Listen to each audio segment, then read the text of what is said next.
नमस्कार, मैं शालिनी और आप देख रहे हैं नेशन 9 टुडे, आम जनता की आवाज। आइए बढ़ते हैं आज की बड़ी खबर की ओर। भीमनगरी समारोह। दलितों की राजधानी में सपा कांग्रेस पर बरसे सीएम योगी, कहा सही और गलत की पहचान करके आगे बढ़ें। सपा के राज्यसभा सांसद रामजीलाल सुमन के महाराजा राणा सांगा पर दिए बयान से गरमाई सियासत पर मुख्यमंत्री योगी आदित्यनाथ ने मंगलवार को भीमनगरी के मंच से नई पटकथा लिखी। दलितों की राजधानी में संदेश दिया कि भाजपा सर्व समाज की पार्टी है। उन्होंने बाबा साहब के आदर्श और उनकी यादों को संजोने के सपने की बात तक मंच से कही। बोले, देश दुनिया में दलित वंचितों की आवाज देने का कार्य किसी व्यक्ति के जीवन के माध्यम से प्रेरणा बन पाती है तो नाम होता है बाबा साहब डॉक्टर भीमराव अम्बेडकर का। मुख्यमंत्री ने अपने 40 मिनट के भाषण में कांग्रेस और सपा को भी निशाने पर रखा। बांग्लादेश और पश्चिम बंगाल में हिंदुओं पर अत्याचार से कांग्रेस और सपा पर वार किए। उन्होंने एक तीर से कांग्रेस और सपा के सामने नीली रेखा खींच दी तो मोदी सरकार और प्रदेश सरकार की दलित हितैषी योजनाओं को गिनाकर वोट बैंक भी साध लिया। सपा सरकार पर छात्रवृत्ति रोक और संस्थानों के नाम बदलने का मुद्दा उठाया।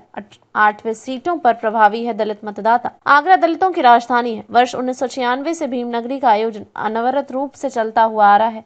9 में से 8 विधानसभाओं में दलित मतदाता किसी भी पार्टी के लिए निर्णायक की भूमिका में रहते हैं। इस बार भाजपा के डॉक्टर भीमराव अम्बेडकर की जयंती पर एक बड़ा संदेश दिया है, जिससे साफ है कि भाजपा ने मिशन 2027 को लेकर अपनी राजनीतिक गोटियां बिछाना शुरू कर दिया है। 30वीं बार आयोजित हो रही भीमनगरी के मंच पर पहली बार मुख्यमंत्री योगी आदित्यनाथ आए तो उन्होंने कहा कि अपने पूर्वजों और महापुरुषों के प्रति सम्मान का क्या भाव होना चाहिए। अगर इसका दर्शन करना है तो यहाँ 4 दिवसीय कार्यक्रम आयोजित करके बाबा साहब की वर्ष 1956 में आगरा में उपस्थिति को अनुयायियों ने जीवंत बनाए रखा है। यह सराहनीय है। भीमनगरी में पूर्व प्रधानमंत्री, मुख्यमंत्री, राज्यपाल, केंद्र मंत्री और प्रदेश सरकार के तमाम कबीना मंत्री मुख्य अतिथि के रूप में शामिल हो चुके हैं। इनमें वर्ष 2001 में भीमनगरी में मुख्य अतिथि भाजपा के ही तत्कालीन मुख्यमंत्री राजनाथ सिंह बने थे। 24 साल बाद दूसरी बार ऐसा हुआ है कि जब भाजपाई मुख्यमंत्री ने मंच पर आकर बाबा साहब के बताए मार्ग पर चलने का संदेश दिया। भीमनगरी आयोजन समिति के संरक्षक अधिवक्ता करतार सिंह भारती ने बताया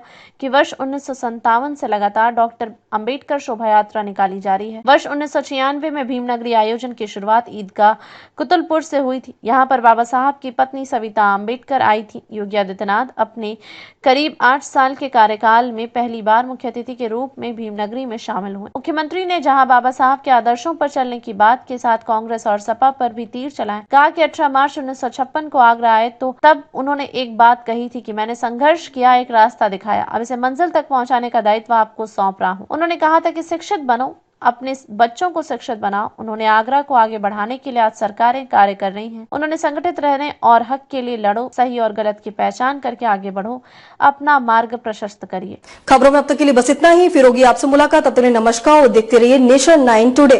ऐसे ही लेटेस्ट अपडेट पाने के लिए हमारे चैनल को सब्सक्राइब करें और तुरंत नोटिफिकेशन पाने के लिए बेल आइकन प्रेस करना न भूलें। यदि आप हमें फेसबुक या इंस्टाग्राम के माध्यम से देख रहे हैं तो हमारे पेज को फॉलो जरूर करें। धन्यवाद।